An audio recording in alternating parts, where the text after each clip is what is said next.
Bonjour, bienvenue dans cet épisode 7 de la saison 2 du replay des déblogueurs de la Griffe Noire. Alors cette semaine, au menu, il y aura des sages-femmes, il y aura des cadavres, mais surtout un cadavre, le numéro 19. Et puis il y aura notre traditionnelle séquence, l'invité mystérieux, l'invité du petit coin des déblogueurs. Cette semaine, ça sera Rachid Santaki, le touche-à-tout. Alors, on y va!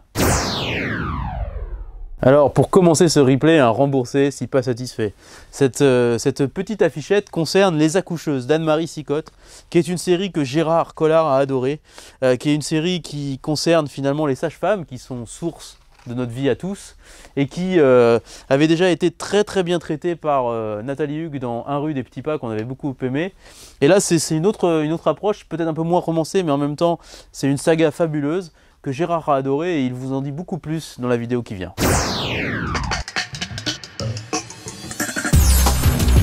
Les enfants, vous savez, les grandes séries canadiennes que vous aimez et que j'adore et que quand vous y êtes...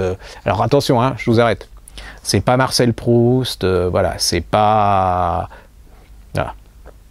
C'est de l'excellentissime livre de détente.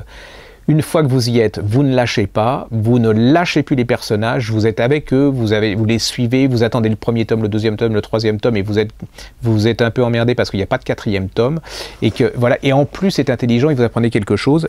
Ça s'appelle Les Accoucheuses de Anne-Marie Sicotte, et c'est aux éditions Pocket. C'est extraordinaire. C'est l'histoire d'une famille, en particulier de deux femmes, une mère et une fille, qui vont devenir accoucheuses, enfin elle est accoucheuse, et ça se passe au 19e et 20e siècle, et vous allez voir comment les femmes vont devoir se battre pour être accoucheuse, comment le corps médical va beaucoup s'opposer à eux, comment il y a plein de stéréotypes, de clichés qui, voilà, elles vont se battre pour plus de liberté, pour plus de dignité. Mais alors attendez, c'est pas que ça, hein.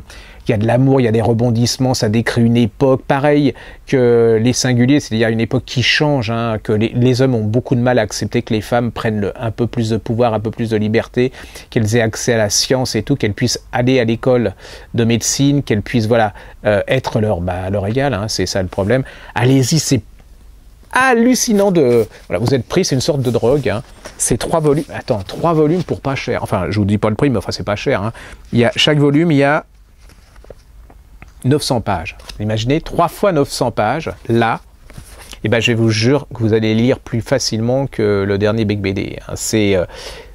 J'ai mes clientes qui sont là, il y avait le 2e tome qui était paru, ils attendaient le 3e, c'était quand même comme de la dope. Hein. C'est en manque. C'est une merveille, c'est un spécial pour le magazine de la santé, mais même si vous n'en avez rien à foutre de la médecine, c'est surtout une histoire des femmes à travers 2 femmes qui vont tout faire pour exister par elles-mêmes et qui va vous raconter leur époque. C'est extraordinaire. Ça s'appelle Les Accoucheuses. J'ai adoré ça. Ça va certainement recevoir le prix de la meilleure trilogie de la Griffe Noire, et c'est chez Pocket.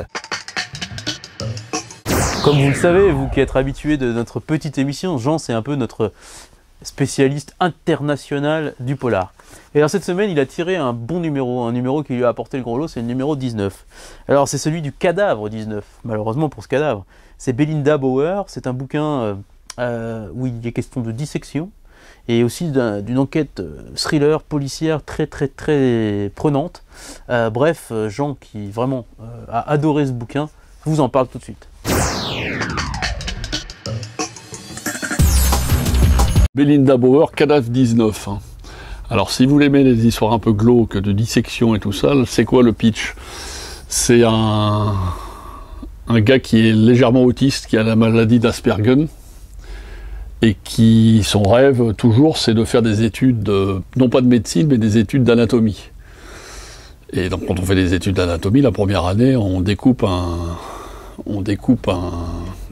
cadavre, et on récupère les morceaux, on explique et tout ça, et pendant 1 an, les étudiants travaillent sur le travail. Ben oui, ils travaillent sur le cadavre qui a été donné.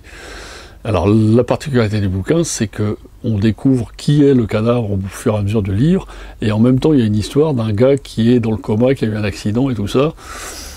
C'est absolument dément, c'est-à-dire que on a peur, hein, parce que le gars il est bizarre, il découpe le cadavre, et en même temps on a l'histoire du gars qui est dans le coma et tout ça. Je raconte pas tout parce que ce serait dommage, mais c'est absolument dément. Hein.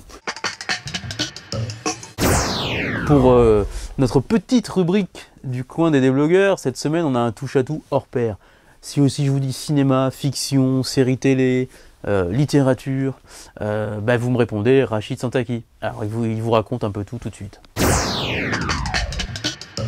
Je me présente Rachid Santaki, je suis auteur et je suis venu vous parler de mon dernier roman, sorti en poche, chez le livre de poche, Flikou Kaira. Flikou Kaira, c'est l'histoire de Mehdi Bassi, un jeune dionysien, donc un habitant de Saint-Denis, qui va essayer de se sauver, s'échapper de la ville et des griffes du clan Ben Sama.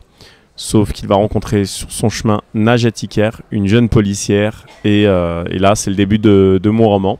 Donc je vous invite à découvrir ce roman qui est donc actuellement disponible au Saint-Maur en poche et dans toutes les librairies.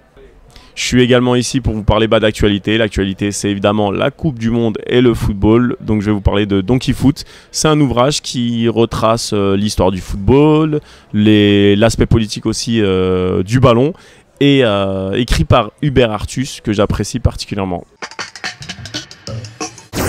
Alors pour terminer, un petit coup de blues, parce qu'en général, quand on achète un bouquin de Roger Ellery, on est sûr qu'on va passer un excellent moment, un moment inoubliable, et je suis un des grands fans d'Ellery, mais là vraiment ces 9 cercles qui viennent de paraître chez Sonatine tournent un peu en rond en fait. C'est autour de la guerre du Vietnam dans les années 70 aux États-Unis, et en fait c'est un peu toujours les mêmes ficelles, et il y a un manque un peu de renouvellement. C'est pas un mauvais livre, c'est largement au-dessus de tout ce qu'on peut lire en termes de thriller et d'enquête policière, sur le flot de tout ce qu'on peut lire. Mais de la part d'Ellery, on attend plus, donc je suis un peu déçu cette fois-ci. Donc Roger, la prochaine fois, fais un peu mieux s'il te plaît. Merci. Et voilà, c'est terminé cet épisode 7 du replay des blogueurs de la Griffe Noire. Bien sûr, on se retrouve la semaine prochaine, et en attendant, achetez les livres dont on vient de parler sur le site de la Griffe Noire, lagriffenoire.com. Vous pouvez cliquer juste en dessous de cette vidéo et vous pourrez acheter tous les livres dont on vous a parlé. A plus!